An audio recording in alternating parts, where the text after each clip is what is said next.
Hi guys, आज अपन पढ़ेंगे section 25 CrPC का असिस्टेंट पब्लिक प्रोसिक्यूटर।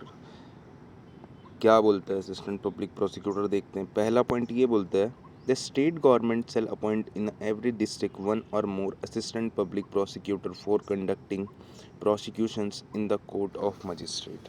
क्या बोलना चाह रहा है, कहना क्या चाह रहा है ये? डिस्ट्रिक्ट के लिए स्टेट गवर्नमेंट एक या एक से ज़्यादा असिस्टेंट पब्लिक प्रोसिक्यूटर अपॉइंट कर सकती है। ए पॉइंट देखते हैं। The central government may appoint one or more assistant public prosecutor for the purpose of conducting any case or a class of a cases in court of magistrate. Central government भी किसी भी state के लिए एक या एक से ज़्यादा पब्लिक प्रोसिक्यूटर अपॉइंट कर सकती है। सेंट्रल गवर्नमेंट भी किसी भी स्टेट के लिए एक या एक से ज़्यादा पब्लिक प्रोसिक्यूटर अपॉइंट कर सकती है। अच्छा, सेकंड पॉइंट देख लेते हैं क्या है। Save as otherwise provided in a subsection 3, no police officer shall be eligible to be appointed as a assistant public prosecutor।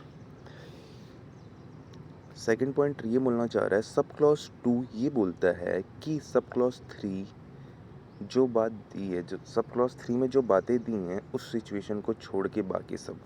General rule ये है, कोई भी police officer assistant public prosecutor appoint नहीं हो सकता। ठीक है, ये बोलना चाहिए। अब देख लेते हैं एग्जाम्पल कैसे नहीं हो सकता। अब देखो, क्यों अपॉइंट नहीं हो सकता। इन्वेस्टिगेशन भी वही करेगा, कोर्ट में जाके रिप्रेजेंट भी वही करेगा, तो भाई कुछ घपला भी तो हो सकता है ना। ठीक है, इसीलिए नहीं करेगा। ठीक है, इसीलिए अपॉइंट नहीं हो सकता। अच्छा, थर्ड पॉइंट देखते हैं क्या है। Where no assistant public prosecutor is available for the purpose of any particular case, the district magistrate may appoint any other persons to be an assistant public prosecutor in charge of that case, provided that a police officer shall not be appointed।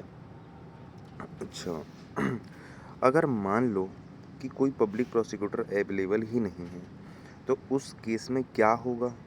देखो, victim party को तो अपने को वकील देना पड़ेगा। क्यों देना पड़ेगा, वो उसका राइट है। ठीक है, फर्स्ट पॉइंट ये बोलता है, if he has taken any part in the investigation into the offence with respect to which accused being prosecuted. Second point ये बोलता है, if he is the below the rank of inspector. ठीक है। अच्छा, जो डीएम साहब हैं किसी और को भी बना सकते हैं, तो और में वो किसी पुलिस ऑफिसर को भी बना सकते हैं, है ना। पर हमको दो बातें याद रखनी है। पहली बात क्या होनी चाहिए, if he is taken any part in the investigation into the offense with respect to which accused being prosecuted। Police officer ने उसी केस में इन्वेस्टिगेशन तो नहीं की है। पहला पॉइंट ये याद रखना है। सेकंड पॉइंट ये याद रखना है, if he is the below the rank of inspector, कम से कम इंस्पेक्टर या इंस्पेक्टर की रैंक से ऊपर होना चाहिए। अच्छा गाइज, यहीं पे सेक्शन 25 ख़त्म हो जाता है। देख लेते हैं फर्स्ट पॉइंट क्या बोलता था, state government shall be appointed. ठीक है, ऐसा है, डिस्ट्रिक्ट के लिए एक या एक से ज़्यादा असिस्टेंट पब्लिक प्रोसिक्यूटर अपॉइंट कर सकती है। ठीक है, स्टेट गवर्नमेंट। ठीक है, दूसरा पॉइंट ये बोलता है कि सेंट्रल गवर्नमेंट भी किसी स्टेट के लिए एक या एक से ज़्यादा पब्लिक प्रोसिक्यूटर अपॉइंट कर लेती है। और ठीक है, जो मेन है थर्ड पॉइंट देखना कि उसमें दो चीज़ याद रखनी है अपने को। पुलिस ऑफिसर तो है, पर उसी केस में इन्वेस्टिगेशन तो नहीं की है। बी पॉइंट ये बोलता है कि कम से कम इंस्पेक्टर या इंस्पेक्टर की रैंक से ऊपर का होना चाहिए।